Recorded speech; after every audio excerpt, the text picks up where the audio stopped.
There are nuclear hot takes, and there are nuclear hot takes. And then there's this. Bring Me the Horizon's ammo is the sound of metal's future. Get used to it. Shut the fuck up. Why the haters have got boomf so wrong. Haters? Really? Did a 13-year-old write this? Now, I understand that rage bait is a good way to get clicks, but frankly, this feels a little bit desperate. So Metal Hammer put out this article, and the response was exactly what you'd expect. You've got your standard lowest form of patter reaction gifs, and you've got folk telling them that they're wrong. Because they are. But then you've got the folk saying that the replies to this article prove that the metal community is just toxic and close-minded. Oh my god, all these pressed metal fans feel attacked because they don't care about music. It's only about how hard it sounds. Go off. It's only about how hard it sounds. Oh, yeah, you mean the thing that determines whether or not the music is even metal in the first place? Look, I get it. The online metal community is pretty much the capital of needless gatekeeping. That is absolutely true, which is precisely why I'm making this video. Because I don't want legitimate criticism getting lumped in with elitist freakouts. So let me go through this article and explain exactly why I think this is such a bad take. If this lazy, cynical pop music is the future of metal, then we are truly fucked. I'm gonna put on a different accent when I'm reading the stuff from this article, by the way, just so that you can tell when I'm talking and when I'm quoting. Metal can sit and wallow in its own juices, or it can follow Boomth's lead and take a much needed great leap forward. When Bring Me the Horizon dropped their new song Medicine at the start of this year, the praise and plaudits showered down. This is pop garbage. Well, as! Look, I'll grant you this much. Anyone saying they need to grow their hair is just talking out their arse. I couldn't give a shit what they look like or how they dress, as long as their music is good. Oh wait. Granted, no one was going to confuse medicine with cattle decapitations, a living, breathing piece of defecating meat, but the frothing spasms of tribal apoplexy from the cheese-faced keyboard warriors were both breathtaking and hilarious. Now, as for this first point, I get that using cattle decap provides some comedic contrast, but this analogy completely misses the point. The problem is that their song Medicine isn't even as heavy as Iron Maiden. It's not that it's just more melodic and that the metal elements have been toned down a bit.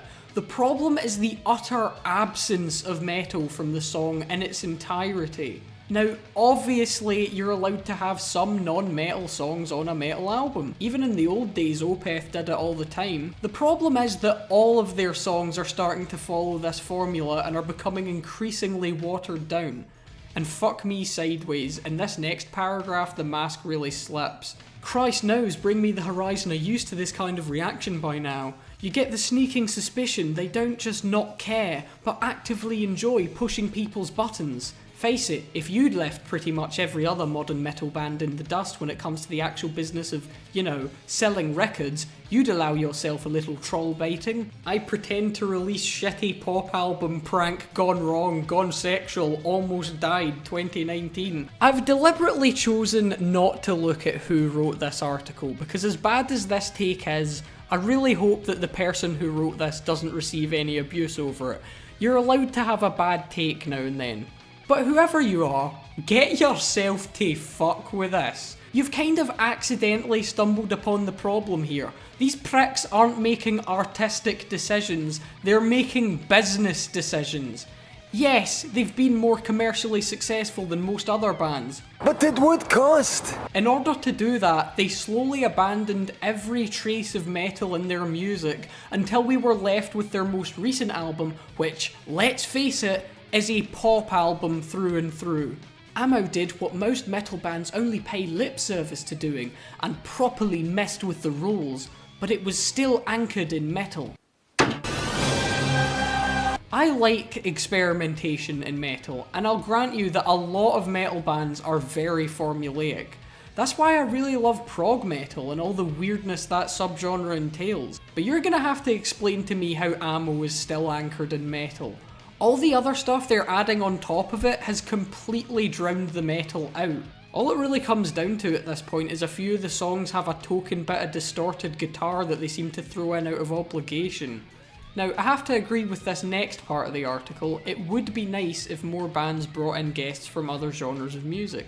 You could create some fun combos with that. Hell, I'm pretty interested to hear Chad Kroeger on the new Devin Townsend album, even if it is just for the meme of it. But do you know why most bands don't bring in rappers and pop artists on their albums? Because funnily enough, Nicki Minaj is never gonna agree to appear on the next Dying Fetus album. Face it, these fuckers would never have agreed to be on this album if the band's sound hadn't been so utterly flavourless, inoffensive and watered down. The article then brings up Parkway Drive, Architects and Beartooth. I'll admit, I'm not familiar enough with Beartooth or Parkway Drive to comment on them, but I do like Architects, and I really liked their latest album.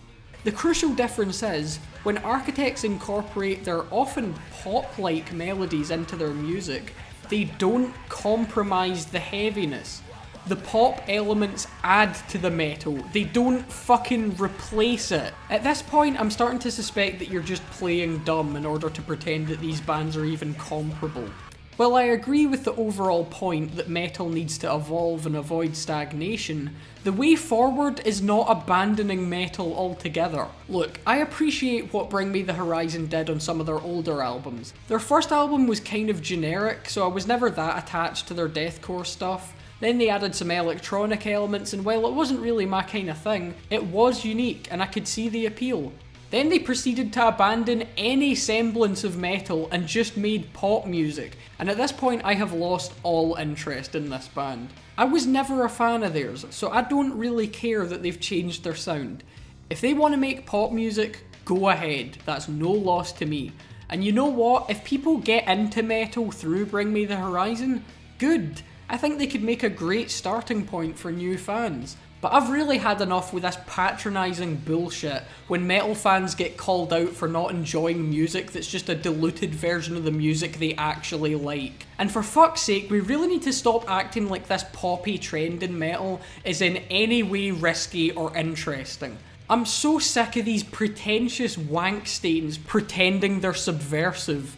The metal press love to defend them by saying they're taking risks and only getting backlash from unpleasable elitists. They hide behind an angry reaction from a small niche subculture so that they can pretend that their music isn't painfully fucking safe. Someone is gonna have to explain to me how the fuck going out of your way to have a broad mainstream appeal is in any way brave. I mean, were Motley Crue misunderstood artistic visionaries? Or did they maybe want to spend the equivalent of the GDP of India on hookers and cocaine?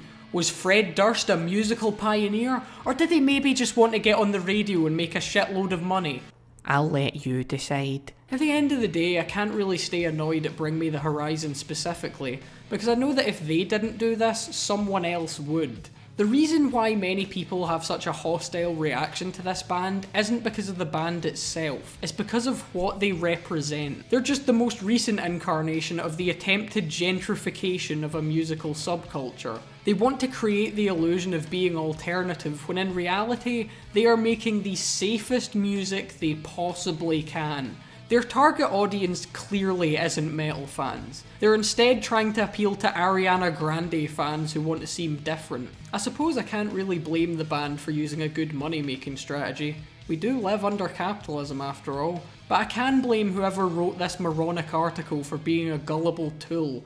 Stop pretending these guys are musical geniuses. They're businessmen with shit tattoos.